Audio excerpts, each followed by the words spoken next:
Wabihi nasta'inu ala umurid dunya waddin. Wassalatu wassalamu ala asrofil anbiya'i wal mursalin wa ala alihi wa sahbihi ajma'in amma ba'd.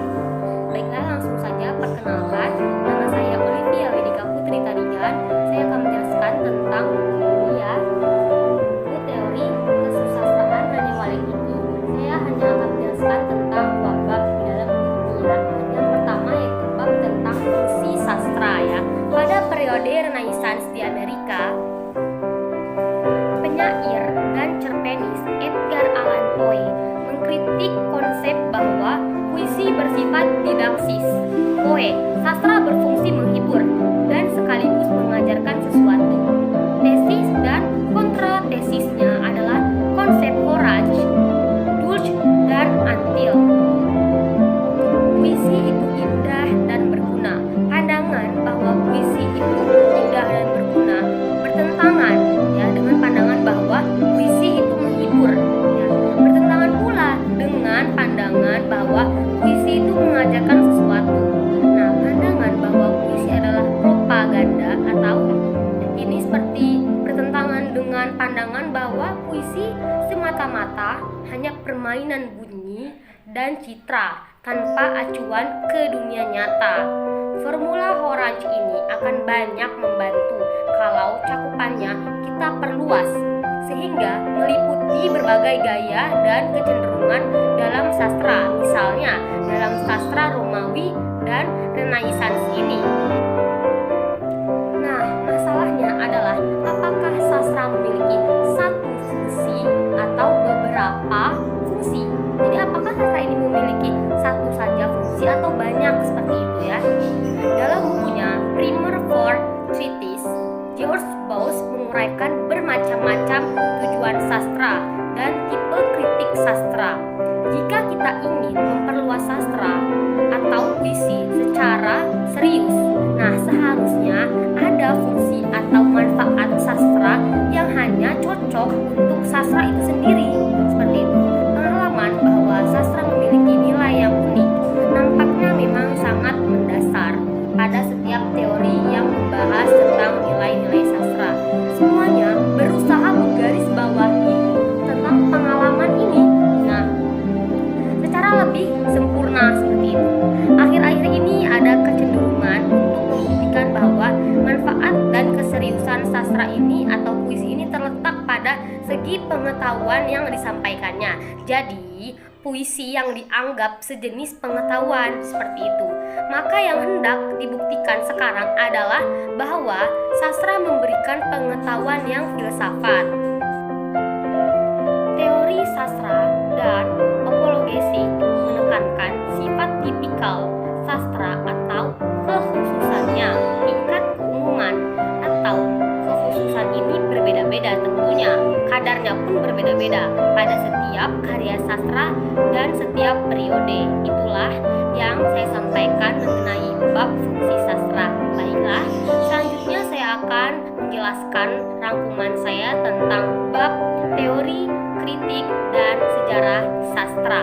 Di dalam wilayah studi sastra perlu ditarik perbedaan antara teori sastra, kritik sastra, dan sejarah sastra ya.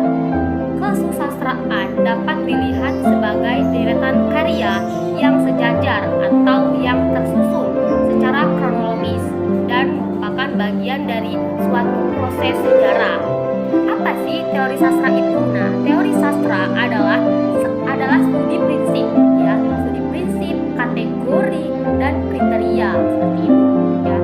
Sedangkan studi karya-karya konkret disebut kritik sastra dan sejarah sastra. Ketiga hal tersebut tidak dapat dipisahkan satu sama lain ya. Nah, kenapa tidak dapat dipisahkan? Karena mungkin kita menyusun teori sastra tanpa kritik sastra dan sejarah sastra. Sejarah sastra tanpa kritik sastra dan teori sastra. Jadi tidak bisa seperti itu, tidak bisa dipisahkan ya. Karena teori sastra jelas hanya dapat disusun berdasarkan studi langsung terhadap karya sastra. Ada yang berusaha memisahkan sejarah sastra dari teori sastra dan kritik sastra. F.W. Bateson misalnya ya mengatakan bahwa sejarah sastra menunjukkan A lebih baik daripada B seperti itu. Penilaian selalu tersirat pada setiap pilihan bahan. Ketika sejarawan menentukan mana buku sastra dan mana yang bukan buku sastra, berapa panjang pembahasan untuk pengarangan ini dan berapa panjang untuk menentukan pengarang ini, seperti itu. Sejarawan hanya perlu mencantumkan tanggal, judul penerbitan, dan data biografis pengarang. Tetapi jika menyangkut masalah yang mendalam, misalnya seperti mengenai kritik naskah, sumber, dan pengaruh, penilaian tidak dapat dihindari. Ada alasan lain untuk memisahkan sejarah sastra dari kritik sastra. Penilaian merupakan hal yang penting, ya, tidak dapat disanggah. Memang sangat penting ya penilaian itu. Tetapi dikatakan pula bahwa sejarah sastra mempunyai kriteria dan standarnya sendiri, yaitu kriteria dan nilai zaman yang sudah lalu. Kita harus memakai standar mereka masing-masing dan perlu menghilangkan segala prakonsepsi kita sendiri. Teori semacam ini juga tersirat pada penelitian tentang teori psikologi zaman Elizabeth, misalnya doktrin humors atau konsepsi ilmiah dan pseudo ilmiah para penyair masa itu. Sejarah sastra itu sangat penting untuk kritik sastra.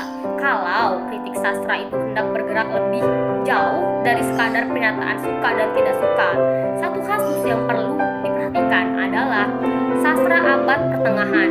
Terutama ini di Inggris yang jarang sekali diperhatikan dan didekati secara estetis, ya.